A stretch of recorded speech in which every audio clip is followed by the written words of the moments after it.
Good morning and welcome to yet another edition of The Leader. This series is courtesy of the Evangelical Alliance of Kenya, EAK, and we're live on Hope TV, Hope YouTube, and also the EAK Facebook page. So we encourage you to tell a friend to tell a friend. Last week we delved into the subject of the cry of peace with Bishop Oginde. This week, we have another very exciting, interactive topic, that is peace or justice. You find that in Kenya, there's an apparent contradiction of peace or justice, especially around elections. Those who are seeking for peace and those who are seeking for peace are the ones who have won. And those who have lost begin to demand for justice and sometimes confuse violence for justice. Now, how should Christians deal with this contradiction? How should the clergy, or how can the clergy help mediate this contradiction? Today we have a very important guest, one who literally needs no introduction. That is Dr. Oliver Kisaka. Dr. Oliver Kisaka is the Managing Director of CORAT, that is the Christian Organizations Research Advisory Trust Africa, a Christian company that does capacity building for churches, church-related organizations, and other clients in Africa.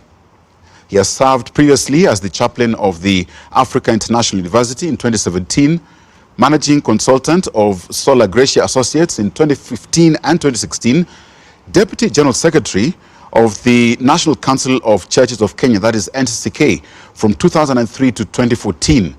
He's been a staff member of Focus Kenya from 1990 to 2002, and can you believe it, a school teacher from 2003 to 2014. I could go on and on, but we want to get into the subject. So over to Dr. Kisaka for about half an hour, where he will share his thoughts on peace or justice, and then we'll get interactive. Karibuni sana.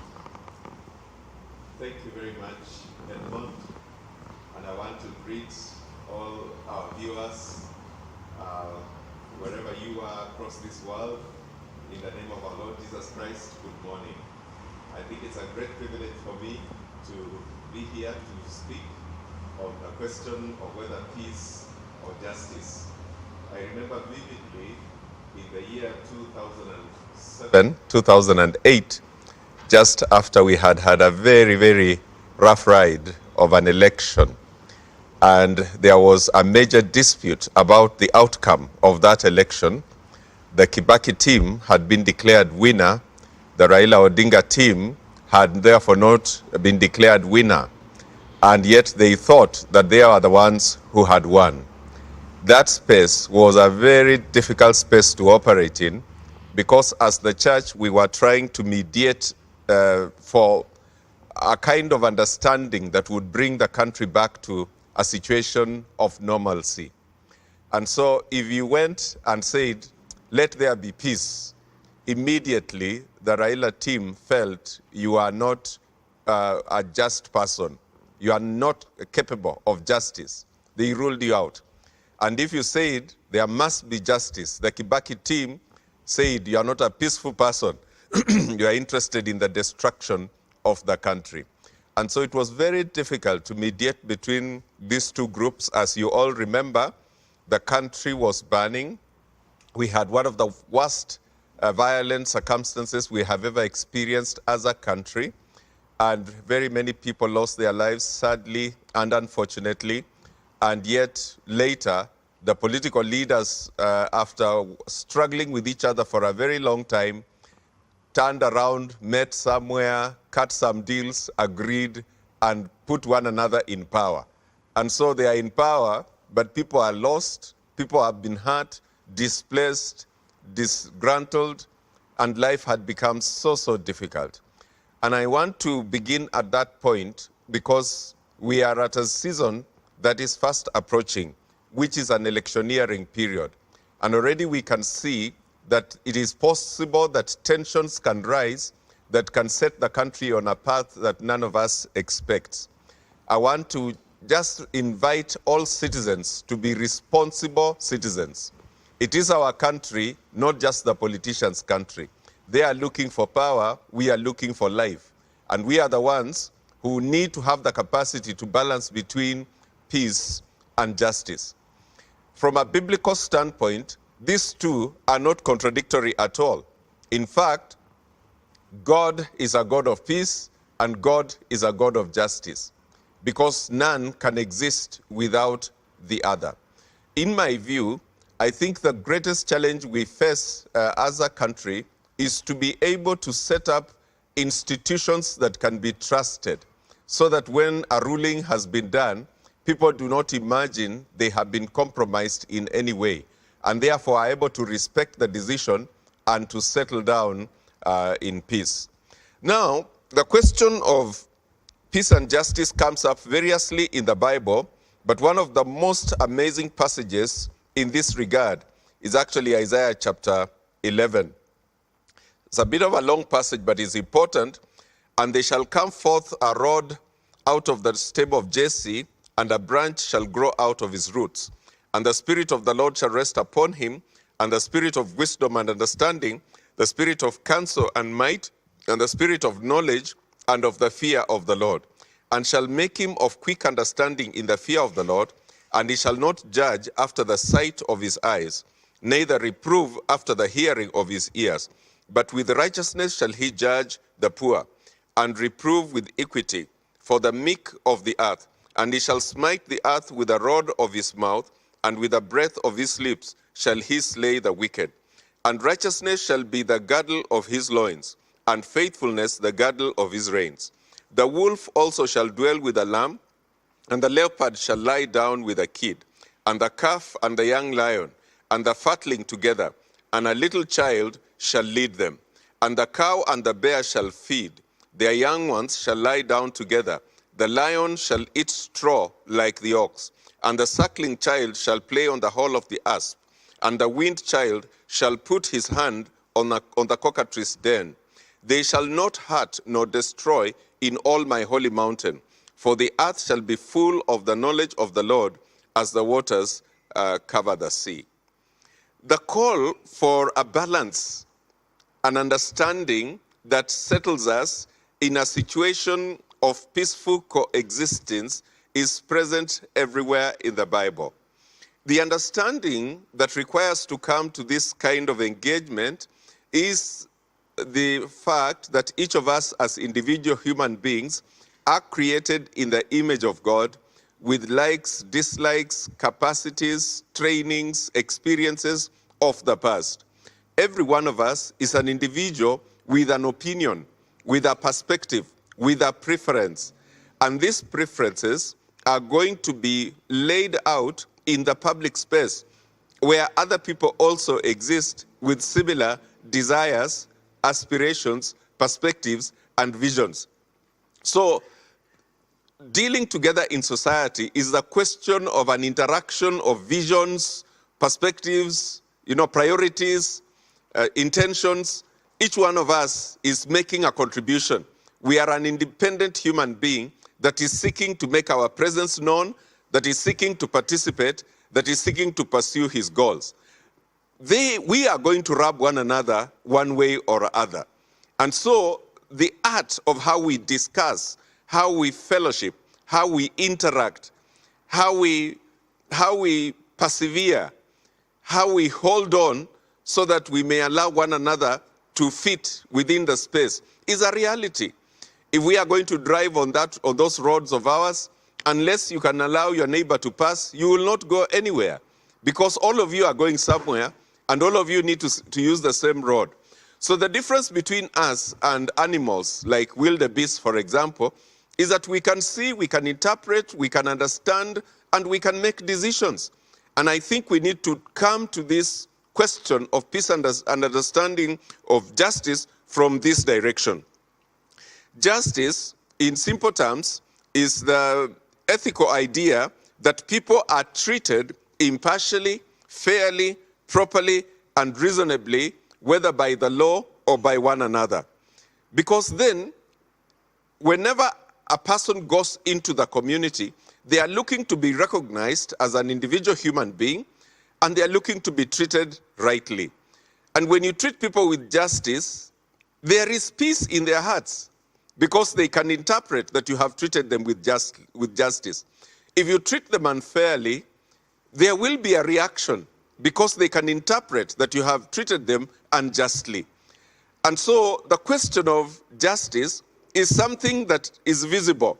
In legal terms, we normally say justice must not just be said to be done, it must also be seen to be done. Because there's a sense in which one can be talking and one can be acting otherwise. I mean, we are hearing politicians right now being taken to task about whether or not they should engage in early campaigns. And they are all rising up to say, no, I'm not engaged in early campaigns. I am only popularizing something. I am only visiting and inspecting projects. You see, by word of mouth, they are declaring that they are not campaigning. But by their actions, we can see clearly that they have already engaged in campaigns. So it must not just be heard, it also needs to be seen. And whenever a human being, it doesn't matter how old, whether a baby or an older person, whenever they are treated justly, something in their heart settles, something in their mind settles, that I have been treated justly. I have been treated the way I expect every other human being to be treated. On the other hand, peace is a little more complex to define because for many, it is the absence of dissension, violence, or war. Just the absence of dissension, violence, or war is a human definition. In the definition of God, we import the word shalom from among the Hebrews, which means not just the absence of war or conflict, but the presence of a sense of well-being. You are okay, you are well provided for, you are not feeling taken advantage of or insecure in any way, your body is fine. So shalom was holistic. And so the concept of peace is that we are dwelling in a level of security, a level of peace. You can go out of your house and come back without feeling threatened by anybody or without your rights being taken away by anybody. I just want to highlight a number of points about these two, referring to the passage that I have talked about. One of the most wonderful things about the way the Lord our God communicates with us is from time to time, he gives us pictures of what he expects. In the quest of righteousness and peace, he gives us a great vision of the coming of his son and declares that when his son comes, he shall not only dwell in righteousness, which is another word for justice. Righteousness and justice are used interchangeably many times in the scriptures. But it also says, as a result of his treatment of the people with justice, then peace shall reign. So if I go back to the 2007 experience, those who are saying that there can be no peace without justice were right. And those who are saying there can be no justice without peace were also right. Because if there is going to be a determination whether justice has taken place or not, there needs to be sobriety in the people that are in discussion. But if there's going to be, whether or not there's peace, at least the people around the table need to feel that they are being treated fairly. And so this discussion needs to be elevated, not just at the mere activity of words, at the mere discussion of words, but at the activity level, so that then peace and justice are being seen to be executed. The picture we are given is that the weakest and most threatened of animals, there is coming a time when they shall be dwelling securely and peacefully in the presence of the most violent of animals. So when you see lions seated together with lambs, when you see bears feeding in the same place with cows, when you see babies playing on the hole of serpents and snakes, then you realize something different has happened. A capacity for internal self-control has taken over the need for instinct, acting emotionally, acting without thought, acting in reaction rather than acting by sober reflection. The invitation here is that within ourselves as a human being, we need to look for those giftings of God that have given us capacity to wait, to be patient, to reflect, to interpret, and then to be able to make sober decisions. By the time I have taken a stone to hit somebody, I should have convinced myself that this action is going to produce a desired result. On the greater part, if people were to take time to step back and to think, a solution can be found that is actually peaceful. And in the question of serious political contestation, because here when we talk about the coming of the Son of God, we are not just talking about another politician arriving on the scene. We are talking about the Son of God who has come sent by God to be the King of Kings. So in a sense, we are talking about the chief politician. And the Bible says when he takes position, he recognizes what is important. I am going to operate justly. I will treat everybody fairly and equally. I will ensure that no weak person is disadvantaged. I will ensure that nobody misses out because of their circumstance. If the people sense that a leader is one who has capacity to ensure that they have what they need, if we Kenyans were able to know that if somebody became a president, we would access all the things we desire regardless of tribe, regardless of sex, regardless of religion, if the people of Kenya were sure that these leaders, whoever they are, could facilitate such a circumstance, then nobody would worry too much about who becomes. They would just vote, and whoever is chosen would be taken. But our history has shown us that sometimes those who are in power and authority misuse that power and authority, whether at the level of the political party or at the level of the nation. And so people do not have too much to look forward to when people are vying. And so you have people out there speaking at the top of their voices, seeking to convince us that they are better placed. I want to call on Kenyans. Let's be responsible. Let's reduce politicians to size. Let us look for the qualities that go for justice. Who of these people can manage situations justly and treat everybody fairly and equally and cause our nation to develop laws and systems that have access for everybody and make sure the weak are not disadvantaged. Make sure that no part of our country has to suffer extreme droughts like we see today. Let's think in terms of who has the qualities that can actually facilitate this kind of a society. Then we will not have a problem. Now, the question of peace and justice came up also in 1 Corinthians. Paul says there were divisions in the church at Corinth. Some were saying, I am of Apollos. Others were saying, I am of Paul. Others of Cephas, and others of Christ. The church was split into 4 because the people could not agree on who was the leader. The real problem they faced is that they were looking at the people through the eyes, they were looking at God through the eyes of the people, instead of looking at the people through the eyes of God.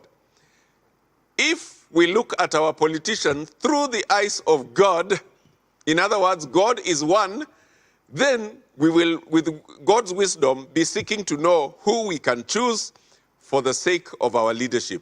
But if we come together and say, I am of this party or that party, we will find that our church is split and we will not be able to answer this question of peace and justice. And so my submission to all of you today is that whenever a question of peace and justice arises, it is a mis-question. There cannot be peace without justice, and there cannot be justice without peace. Human beings are not animals. They are given the capacity to rise above mere reaction, to reason, to reflect, and to say, if there is a situation of injustice, let's not kill each other. There is a system that has been set in place which allows us to go and present our case and discuss. And we will be discussing in sobriety as human beings. The peaceful circumstances will allow for us to establish whether there was justice or not. And in any case, there wasn't, then we expect the institutions that have been put in place to facilitate this kind of understanding to be bold, to be firm, and to operate without fear or favor, to declare what is right. Because whenever a just situation is declared, everybody's heart will settle. Everybody goes home, they know, yes, somebody has taken care of us. In the same way, let us also call for those that are facilitating and managing these situations, whether those of us that are in the pulpit or those that are in the electoral organs or those that are in the committees that are supposed to oversee various dimensions of the electoral process. Let them act with justice. Let them act in such a way that they are seen to be just. Because once that happens, everybody's heart will settle and there will be peace. My brothers and sisters, I invite you to take up God's perspective. Peace and justice belong to one another. I think it is Psalm 85, verse 10, which says, mercy and truth have come together, peace and justice have kissed one another. The two are different parts of the same coin. When the two coexist, the society is at peace and all of us benefit. For those of you vying for various positions, if you lose today, you will win another day. Accept, move on, reorganize yourself, and our society will prosper. May the Lord bless you, and thank you for listening to me this morning. Thank you. Wow, wow, wow. Very illuminating. Indeed, Dr. Kisaka has set the stage for us to get interactive. Personally, I picked one or 2 points, Daktari, from your sharing there. And it reminded me of a definition of justice. Yes. Where somebody told me, justice is what you get when the decision is in your favor. Justice is what you get when the decision is in your favor. Yes. And again, way back in 1972, Pope Paul VI, in his address to the World Day of Peace, said this: if you want peace, work for justice. If you want peace, work for justice. Yes. And now, coming back here in our station here in Kenya, yes, and especially more so around the electioneering period, is there a likelihood, this is a question someone has sent, that we, the people, can be held at ransom by trying to accommodate those who lose vis-a-vis those who have won? What would be a reaction on that? Edmund, I think that question is spot on. That question is spot on because a situation of political contestation is only an advanced competition, perhaps much more cutthroat because it has to do with so much that is at stake. Whenever you hear the question of a two-horse race, it means that half the population has put their hopes and aspiration in that individual. And they fear that if he loses, they go to zero, okay? And so you have a situation that is meant to be a contest like a football game, which has heightened stakes. And when you lose, you have to wait for another 5 years. So people will be doing anything they can to get there. Now, the reason we are held hostage is that we haven't actually organized ourselves as we should. A writer called Almond and Webber wrote a book called The Civic Culture. This book was based on research done in 5 democratic countries, including Brazil, Germany, US, and I think 3 others, which I forget. The findings were interesting, that in the most advanced countries, people don't turn up so much for elections. You would expect that they are the more serious democratic countries, and therefore everybody is competent and available to participate. The people are competent to vote, no doubt, but they are not necessarily concerned. Why? Because the people have organized their personal circumstances, their economies, their social lives, such that they can operate without politicians. For us who think tribally, we think that if our person does not win, we cannot be permanent secretaries, we cannot be CSS, our people cannot get jobs. And so it becomes something of our man, and it becomes something of fighting tooth and nail. So I just want to speak to this brother and say, we can be kept captive, taken captive by the two political or many other political leaders if we do not understand that we have to take our lives in our own hands. And the words that Almond and Vaba used were civic competence. Let's be competent as citizens to function in a democratic society. We need to be educated, we need to function in the economic space so that whoever becomes leader does not affect whether I have bread or not on my table in the narrow sense of handouts. Yeah. And in a sense, actually, you find that here, and we're being as relevant in terms of the context that we're in. Yes. If I'm born and I'm a resident of this country, then by right, I have an expectation of service delivery, irrespective Yes. of the government of the day in terms of their leaning. Yes. Or affiliation, so to speak. But when you have a politician, somebody shared, and I think you may have seen this, is that applauding a politician because he has brought development to you is like cheering and clapping for the ATM because it has given you your money. The money is yours. I like that example, Edmund. You're cheering, you're clapping, and you're applauding, but it was yours. Yes. How would you react to that? That is perfectly spot on. The political leader is meant to be our servant. In places like UK where the system has been developed, if a politician does a small thing as give an advantage to his family, he resigns. Yes. Because the space is given to him not for personal gain and advantage, but for service to the public good. So in a sense, it heightens the question of justice. Everybody can feel comfortable if somebody is in leadership because they will not be serviced on the question of whether or not they are leaning on this side. In our country, I have to say that our political leaders are themselves civically incompetent, unfortunately, because they do not understand why they are going into power. In fact, very many of our leaders, the great dream that they have is to sit on that seat. What they are going to do once they are in that seat, they do not realize. And so we don't have a situation of servanthood here. We have a situation of lordship. You are going to become a lord over the people. And everybody else is supposed to be running to take care, protect, and whatever this person, instead of this person taking care and protecting the people. So we need to educate ourselves and say, we are looking for servants, and we are going to hold them accountable to actually service us. So in a sense, therefore, when this person speaks, I see that, yes, we need to shift. We need to shift from our current understanding. We just swoon and feel miserable as we look at these powerful individuals and admire at how great they are. We need to shift from that.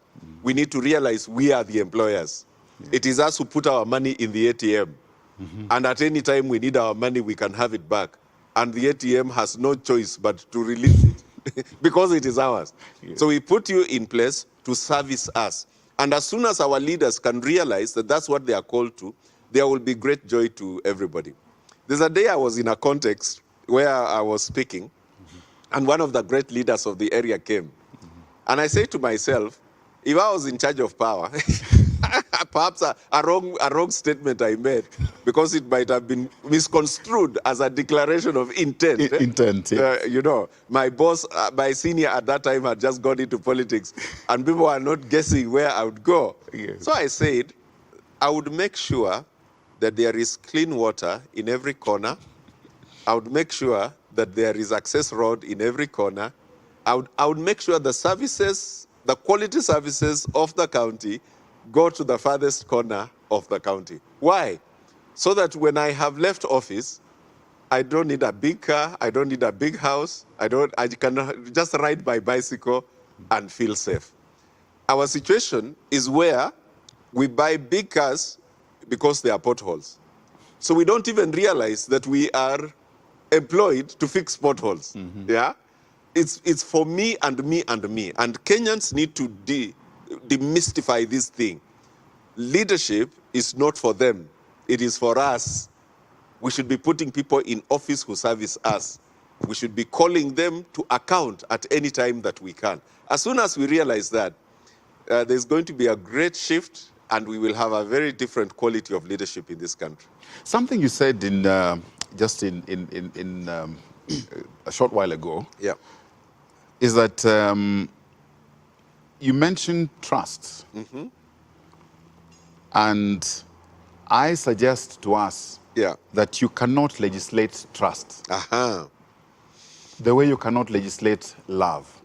Because when you're called upon to see through the lens of God, and God is love, then it means we must be able to relate from that biblical perspective and bring it down to our level, devolve it to where I exist as an individual, and we're not created to be alone, but as community in family. Yes. So how would you react to that? No, very, very important, because as I was making that discussion, I did say that each of us, each human being is uniquely created by God with wonderful aspirations. They have dreams of what they want to become. Yes. Even when you walk barefooted in some village somewhere, you have dreams. And as somebody has said, your dreams are valid. Yes. Now, the issue is you are going to be pursuing those dreams alongside 7 billion other people on earth pursuing similar aspirations within the same context. So there must be a sense in which we recognize that unless we have a sense of self-control, there will be collisions, unnecessary collisions that are destructive in nature. So human beings are endued with this capacity to view circumstances, to interpret them, to decide. So if I see Edmund walking and I'm walking, I have capacity to realize we are going to collide and to stop and to let Edmund pass. And then I can pass. As long as I allow Edmund to pass, I will also pass. If I don't, we are going to hit one another and both of us will get stuck there. The issue here is this, Edmund. Let me use a situation of a high school. It is food time. If the students know that my food will be there, whether I rush or not, they will walk gently, they will be discussing mathematics and physics, and they will be going to the dining hall. If they know that if you come at number 200, there will be no food left, there will always be a lot of fighting at the door to enter. I think Kenyans or other citizens, they observe the way politicians manage things, and they realize that it's not going to get to me. So trust is lost. You can't be trusted to go out there, take care of things on behalf of the people so that everybody gets their fair and equal share in justice. When that happens, people now fight for themselves. I can only afford to miss breakfast and miss break. By lunchtime, I'll be so hungry that I will want to do anything to fend for myself. And since I now know that the person in charge cannot be trusted, then I lose the capacity to wait and to be patient. The concept of a nation state is a concept of a collective security. That if we were doing our own security, we would each have whoever, whatever. But we give this to a person called a president. And we say, you take care of all our security. So he must be trustworthy. He must not come to us and say, there is a group operating in Rift Valley which can go in and take somebody's animals at will. There is a gang operating in Mathare which can come and break into your house at will. When that happens, people question the person they are put in power. Trust is being lost. But if this person can show them that when something like that happens, we will move swiftly, we will arrest whoever is in charge, they will be redressed, then people can go home and rest and say, No, no, no. Somebody is in charge. We have elected. Trust is a very critical item of how a society exists in peace. Yeah. How do I trust a leader who does not display the power of example when it comes to obeying court orders? It's difficult. Because how then am I expected to obey when you don't? When I talk about civic incompetence, you see, we do not take cognizance of the reality that what we sow is what we harvest. Now, I am seeking to establish a peaceful society. I overrule what is meant to be the base of that peaceful society. And then I sit back and I am surprised at chaos. What does that mean? I'm incompetent. I actually don't understand the relationship between this law or provision, that institution, and my own security as a leader. Actually, my own success. I mean, I have thought and just been amazed at how an entire government can undermine a judiciary. How will you have a legacy if the judiciary has been undermined? Because that judiciary is the one sorting out the disputes that are in your leadership. Yeah, better. Yes, and when it functions effectively, immediately your own leadership rises. Now you spend time undermining them as if you are punishing them. How can you punish an institution? It's the people. It's the people you're punishing, and creating distrust and creating chaos in place and causing everybody to feel every man for himself. So I wake up in the morning, whatever I can see, I can grab. It is the same with corruption. You do some corrupt acts up there, you leave no choice for the school teacher. You leave no choice for the rider. Why should the border obey traffic regulations when the person at the top cannot obey court orders? So these are complex realities. They undermine trust and they cause chaos in society. And I'm so glad you mentioned schools, because we know what is happening in our schools today here in Kenya. And you having been a teacher, Yes. when we now issuing certain, should I say, orders, or how we want to deal with it, we may be tempted to deal with the symptoms and not so much the causes. Are the students telling us something? Are they seeking justice? Do they have peace? Do we say we will not listen to them until after they have done the exams? They should know. Let's bring back kenning. Parents have failed. We hear. So how do we fit in? Again, Edmund, a very, very important matter you are raising. The sad reality is that this quote-unquote chaos testing the Department of Research. Research is the education. So how we are acting without understanding a misnomer.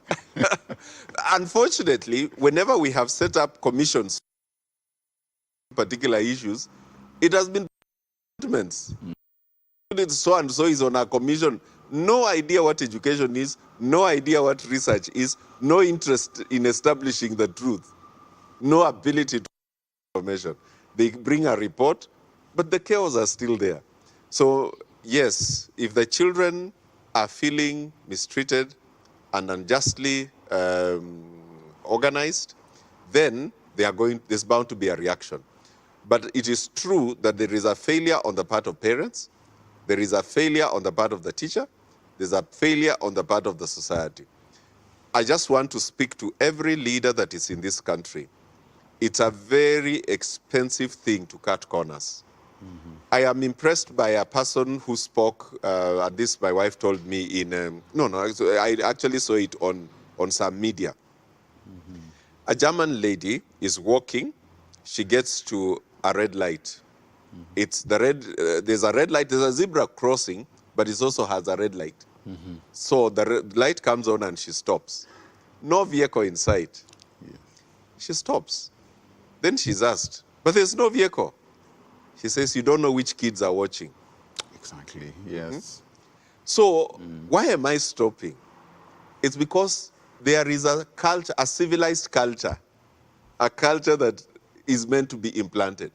And as soon as those who are in positions of leadership are the ones who are leading in example and exemplary format, that these laws are important and ought to be respected, imagine the rest of society will just begin to take cue and they will do what their leaders are doing. The moment they begin to undermine, then they create a situation of chaos.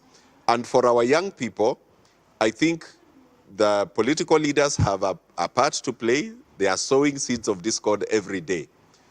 The school teachers have a part to play. They no longer hold the position of respect. They no longer carry themselves with the respect you and I saw when we were younger. But where has that come from? Society has been commercialized to the extreme.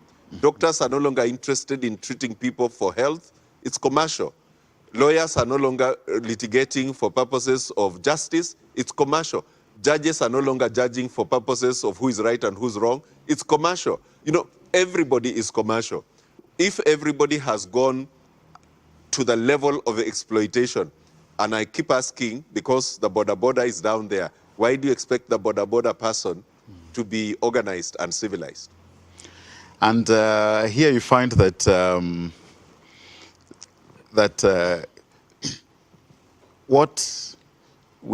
where we are living in is a fallen world. It's a fallen world. Yes. And I'm looking at the quote, John 16:33. Yes. Where Jesus, in answer, responded and said, I have told you these things so that in me you may have peace. In this world you will, not may, will have trouble. Yes. But take heart, I have overcome the world. Right. So I would like to just request you unpack that, Yeah. because you find that the peace that we're all chasing and seeking, Yeah. we will chase like a mirage, but it can only be found in Christ. It can only be found in Christ. You see, Christ is the creator, first and foremost. So he's the one who issues the manual of how the human being operates and how the world system operates. As somebody has said, if you buy a car, ask for the manual, because the manual is the one which tells you how it operates. This world can only operate according to his word. And I think the invitation that the Lord Jesus Christ has given us is to come to an understanding that life is incomplete unless it is connected to God. And God has made a provision for every person who has ears to hear, eyes to see. Yes. You can come back and find life. And that peace is in him. And when I was speaking here, I used the concept of shalom, because when he introduces peace in the scriptures and among his people, he does not just talk of peace in terms of the absence of chaos and war. He talks of it in the terms of the presence of holistic well-being. I don't know how much time I have, but I want to tell everybody that it's very important to be connected to God. And to be an effective Christian citizen, there are 10 important dimensions that you need to be aware of, 4 of which you have been told a lot. You need to be prayerful, you need to know the word of God, you need to be a witness, you need to attend church fellowship. I want to add 6 more. Yes. You need to know that family is important. So family does not just become a good family by way of accident. Parents work at it, children work at it. There are sometimes parents are discordant and they are helped by their children back into line, in rare cases. But more often it is the relationship between a man and a woman. That relationship can only be peaceful if you treat one another justly and if you treat one another truthfully and lovingly. But family is important because that's where values are communicated. Secondly, every man or woman must work. Wake up and go to work somewhere. If you are not employed, go find somebody's farm, tell him, this place is looking rough, can I dig it for you? Just give me 50 shillings. I mean, let's teach one another a culture of work. It is godly because it is that which allows us to generate our food. I call it socioeconomic stability. Now, many people today acquiesce to politicians because they do not have the wherewithal to live. And 100 shillings means a lot because it's a meal for today as I think about tomorrow. But if they knew this concept so that everybody is busy somewhere, then politicians would become irrelevant at that level and they would be more sober to make decisions. Then there is the question of what you earn, you give. Christian giving is an invitation by God to recognize that he is the ultimate source. And whenever we receive, let us honor God because then he is the one who opens doors for us to go and find work again the next day. The next thing is rest. It's important that we have the culture and discipline of rest because sometimes we are in overdrive and we never rest. And many of us are guilty here. You need to rejuvenate at some point. The next discipline is leadership development. We need to be developing somebody else. Everybody must be raising other people because you can't live as an island. And you develop selfishness for as long as you're not thinking about other people and contributing to what they are becoming. And the last discipline is society participation. We cannot be indifferent to what's going on in society. We are praying for what's going on. We are participating. We are taking responsibility. We are playing our part. You can't say, I'm sitting in my house, let Ruto and Raila do their thing. No. You play your part because it's an important spiritual discipline. So when Christ invites us to peace, that peace doesn't just happen, it is made. Yes, and we must be active in contributing to what it's becoming. In your own house, you must help organize the house. You can't just sit there and say, my house will be organized. You must help organize it. In your school, you must help organize your school. I went to Maseno School. One of the most beautiful things about Maseno School was that every Saturday morning, all of us were slashing. We slashed and kept our compounds clean. And we made sure that our dorms, everything, there were very few subordinate workers in Maseno School. And that taught us to be responsible. So I just want to say that it's important that we know that we have a responsibility to take care of our country. This country does not belong to the politicians. It belongs to us. They should only hold those positions as our servants at our will. Indeed, we're getting some comments here. I just want to read one or two. Okay. There is Jairus Webuya Goy who's saying service delivery is key in that whole narration or discussion around peace and justice, Yes. as opposed to peace or justice. And Jacinta Masila has taken us to the words of our national anthem. Yes. Where you can see justice be our shield and defender. Right. So that we don't just sing it like it is outside where we exist, but internalize it and live it. And I like where you've now brought it where we all have a role to play, responsible, and we have to be a responsible citizen, we have a role to play. And when you see injustice rather, when you see injustice, should you keep quiet? Should you? And here, in fact, someone actually has just sent me and said, please make sure you ask this. They are suggesting that the church is missing in action. When we talk about 1992, yes, the church was very active. We remember the Ufungamano initiative. Right.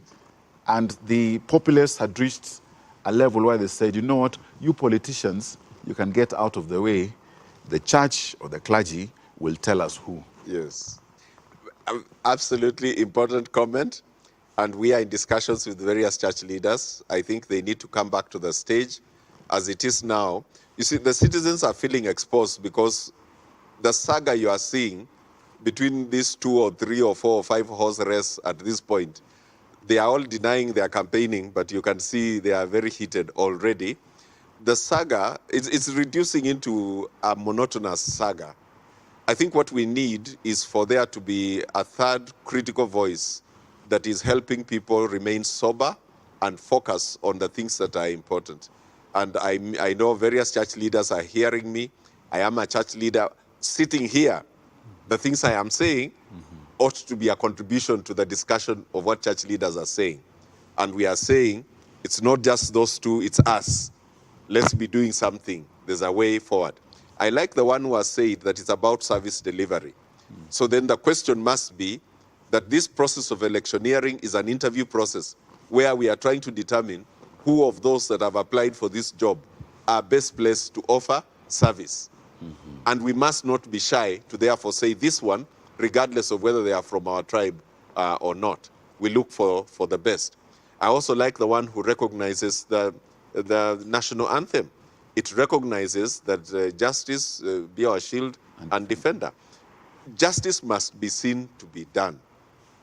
And when you see injustice happening, it is our responsibility to actually raise the issue. Now, in a country where systems are not properly functional, sometimes it is at a threat to one's life. And we need to ask ourselves how we are going to move forward. Because the fact that somebody lost their lives today doesn't mean you can't lose yours tomorrow. So the only way you put that down is for us to take a step forward and actually be able to say this is wrong and it ought not to be. Wangari Maathai led the way. She stood up. She said, let's protect our environment. You know how much she was put in pressure and trouble and all types of mistreatment. But finally, she won. So I think just this concept of being responsible and knowing that unless everybody is secure, I am insecure. And I know we are soon going to run out of time, but there is an important note there that you brought out. That is process. Process. Sometimes we focus on output. Yeah. And we ignore the process. But I come from the school of thought where let's get the systems in place. Let's get the process right. The output can only be right. Yeah. I mean, how can we spend so much time to write a constitution and then undermine process? Process is what is visible. And justice is not just done, it must be seen to be done. So I think it's very important that what you just said be emphasized. Please do things in a way that causes people to trust you. Granted, we are human beings. And even if we were functioning at our best, there might be shortcomings here and there. But I can tell you, human beings understand shortcomings. They can actually sense when this was just a shortcoming. They can understand whether this was a deliberate effort to undermine. Whether it is at our workplaces, or it is in the public space, or it is in the home. Even our own children can tell whether we are following the right process and whether we are actually expecting of them to follow what we do. And so as church leaders, we normally say, it's not a question of do what I say and not what I do. Do what I say as well as what I do. What I do. And that is the question of integrity. Wow. And sometimes I'm glad I'm not doing an exam where you're shown the street lights and you're told what is the action. Because half the time, more than half the time, Yes. When it's red, you're told go. When it's green, you're told stop. When it's orange and when it's functioning, nobody knows what is going on. And it's almost by default, you'll find the ones who break the law are the ones who are supposed to be keepers of the law. Right. So we get mixed up, get confused. And then we have the challenge in our understanding. Where is the place of peace? Where is justice? Or because I'm wearing a crown, then I have the right to overlap, or because it is simple. Yeah. My dad told me, my late dad told me, if you confirm you value someone when you respect their time. So if you are in a position and you're supposed to be there at 7 or 8 o'clock, whether you're a judge, you're a CS, you're a minister, you're a teacher, it doesn't matter. Work backwards, get there on time. Yes. Don't rush to inconvenience others so that we can get to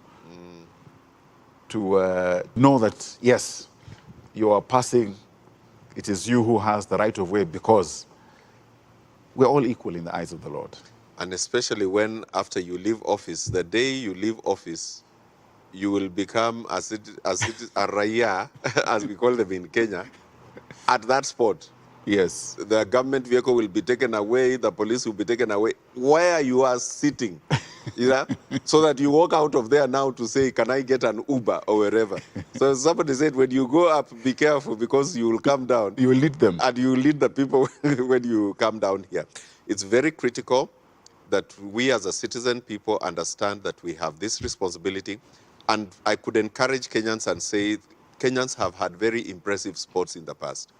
Immediately after the 2002 election, the motivation in this country was so high, Kenyans were arresting police for evil and misdemeanors. Yes, I recall. And they were enforcing. So they've been let down by the distrust created at the top, where afterwards you realize, nothing is going to happen. It's a waste of time. If Kenyans can organize themselves well, we can have a wonderful society. And indeed, because in this electioneering period, we will get the leaders we deserve. Exactly. Not necessarily the ones we desire, because we have a role to play. And we are encouraging those who we deserve to also show up and begin showing their faces. We must commend the Kigames, the whoever's that have come up because they are offering an alternative.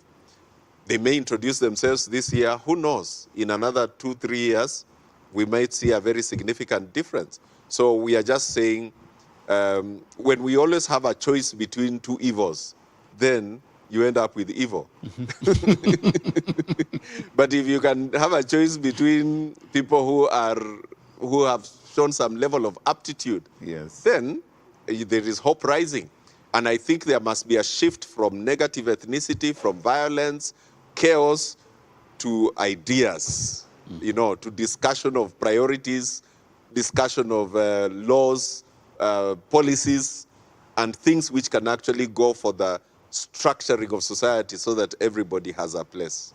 And we recognize that we have our own barriers, but when we treat ourselves with love, then we actually will bring peace to the world. I couldn't agree more. And finally, the place of prayer. Yes. Prayer. Where is the place of prayer in peace and justice? You see, prayer is the greatest privilege we have been given to be in communion with the Father. When we pray, we enhance our internal strength. We take on the mind and the character of Christ. We take in the capacity. Remember when Christ was going to the cross, he invited his disciples to pray with him, to watch with him. Yes. As soon as he was gone, they fell asleep. They might have been exhausted, whatever, but they fell asleep. He came back and said, look, could you watch for 1 hour? Pray that you may not fall into temptation. Communion with God gives us the internal strength and capacity not to be surprised by circumstances. It gives us a level of strength, of fortitude, a level of internal capacity to actually determine what is right and what's wrong. It gives you a sense of ability to stand for what's right. The first instinct is not to flee. The first instinct is to stand up for what's right, because you have an internal strength which people do not understand. This only comes from prayer. Now, prayer also creates room for God to take action. Because in prayer, you declare within the seen and the unseen world that God is able to do this circumstance. It's a release of faith. It's a calling upon God to act according to his word. And so God is able to actually overrule in our circumstances. And so the order actually ought to be you begin with prayer. The order is begin with prayer. Begin with prayer. And continue in prayer. When Nehemiah was going to rebuild Jerusalem, he spent about 3 to 4 months in mourning and in prayer.